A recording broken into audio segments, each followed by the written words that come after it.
This is Jeff Stunkard of Zookeeper's Diary. Today on this episode of Have You Got, we're going to actually profile a new book, not an old book. Now, those of you who know Mopar and drag racing are probably familiar with this book, Were The Ramchargers. This was done by Dr. David Rockwell and published by the Society of Automotive Engineers several years ago. What you may not know is just recently the book was re-released with a lot more material in it than before. So this week we're going to take a look at this book, which you can still buy from the Society of Automotive Engineers, as it was just released for publication. Again, for those of you who know drag racing history, the Ramchargers don't need much of an introduction. This was a team of Chrysler engineers who basically rewrote the history of drag racing with their innovations and changes they made. They created the initial tunnel ramps. They were the ones who figured out the altered wheelbase situation to make what became the funny cars, but actually in the interest of engineering and weight transfer.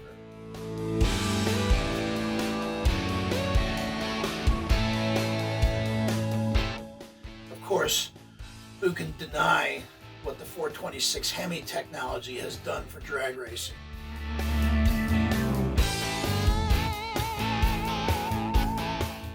So, for those of you who may not be familiar with the Ramchargers, this will be a fabulous introduction to what was an incredible team of drag racers who worked on the side as Chrysler engineers. I first met Dave Rockwell back at one of Frank Spittle's reunions during the 1990s, and Dave had told me at that time he was working on this project. Now, when the first edition of the book came out, I was just enthused about the fact that he had been able to get so much information. The truth was, Dave had actually worked with the team itself during the 1960s as a young man, and he had been basically involved in small jobs, but the bottom line was he had been in the inner sanctum of the areas where the Ramchargers kept their equipment and did their work. And he had also been somebody who understood their mindset. These were not stupid people. And when I say that, what I mean is that if you couldn't really talk the engineering lingo, they were not very tolerant of just general conversation. And this is not to put them down. It's just the level of intelligence they had. For me personally, having not graduated from college and frankly not realizing the value of physics until I actually climbed underneath a four-link race car and looked at what needed to be done and realized I did not have the smarts to figure this out. It was an honor to be friends with some of these gentlemen. Of course, who can forget Tom Hoover, the godfather of the Hemi? Mr. Hoover is somebody who just understood the basic functionality of engineering, but loved the challenge of eking out every bit of horsepower from it he could. Of course, Hoover was not alone in this. He had Tom Coddington, who was a fuel systems guy. He had Jim Thornton, who was a stress analysis guy. Mike Buckle, again, analysis. All these gentlemen were busy with other jobs in the Chrysler Corporation. In fact, the truth is that the factory never gave them a lot of money. This team operated on whatever they could win over the weekends. And while the factory engineering technology was at their disposal and their own wisdom was certainly part of the process, this was not a deal where they were getting a check written to them for their racing efforts. In fact, in some ways, they knew that if it was found out how much time they might be spending on the race program, that could have meant a job termination. Anyhow, Were The Ramchargers is published by the Society of Automotive Engineers. And what makes that very interesting is it reads almost like a textbook in terms of the layout and the pages, except it's all about drag racing. And frankly, it's a history book. It is not a technology book. Now, they will bring up the forms of technology that were involved, certainly. But the history itself is a rollicking narrative of drag racing and of these gentlemen's lives as they went through what was probably the most pivotal era in the history of factory performance. Meanwhile, they also had a top fuel dragster and became notorious as being one of the most feared competitors out there, they actually probably had more problem with drivers than they did with engine technology, although there were times when they pushed the envelope in that too. And in the 1970s, of course, they went to funny car for a while. And by this time, the team itself, the core team at Chrysler Engineering, had moved on to other things. But the Ramchargers name remained notorious in drag racing. The new edition of this book is almost 100 pages longer than the initial edition had been.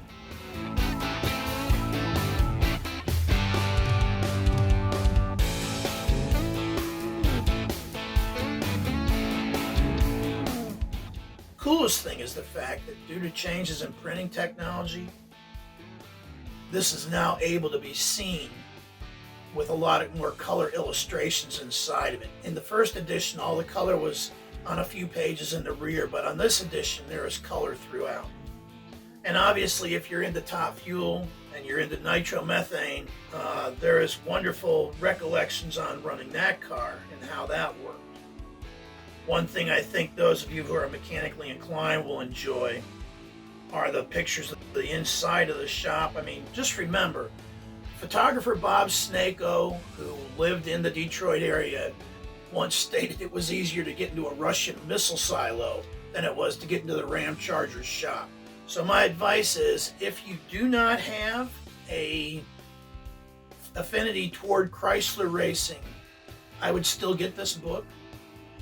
I think, again, from a technical standpoint, it will give you a lot of information on engineering you might not have known before. But again, it's written in prose that is much more of a telling of the tale as opposed to simply dry technical data.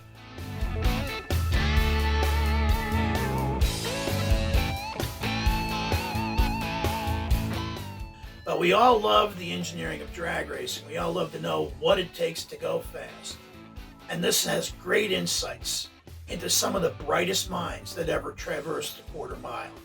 Would also have to say a big thank you goes to David Carl Peters, the artist, because he helped out with a number of illustrations that are just beautifully done here. David also helped me out with my Dick Landy book years ago. And again, a very gracious gentleman, and the fact that his art appears here just adds to the quality of this book. And for those of you who enjoy a little bit of NHRA-related intrigue, the last several pages of this, in fact, going through it, there's actually 4 pages of it, are letters between Farmer Dismuke of NHRA and Frank Wiley, the North Woodward Timing Association, Dick Maxwell, again talking about some of the controversies that erupted as the factory wars were going. So I'm going to put up the ISBN numbers, Library of Congress catalog numbers, and the information from SAE to buy the book yourself. Comes in a beautiful cardboard box, and again, well worth having.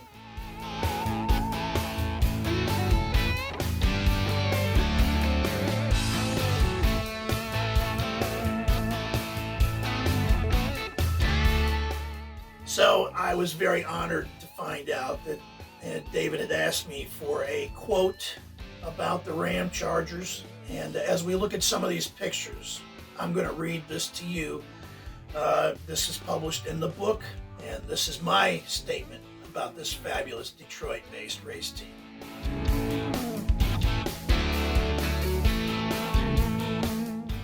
In many ways, the Ramchargers lived the American dream.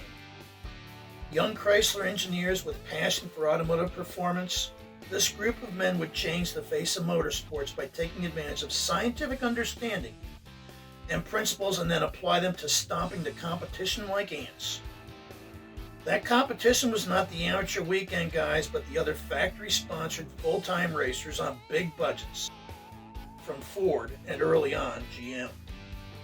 Author Dave Rockwell's personal work with this team gives this narrative you're about to read an intimate sense of their endurance, focus, overcoming of tragedy, and ultimate victory until the world itself changed and they went back to normal life.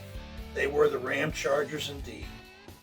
And there will never be an equal to them, their advancements, or the special era that their notoriety emerged from. Again, this is Jeff Stunkard for Zookeeper's Diary. Thanks. We will be back.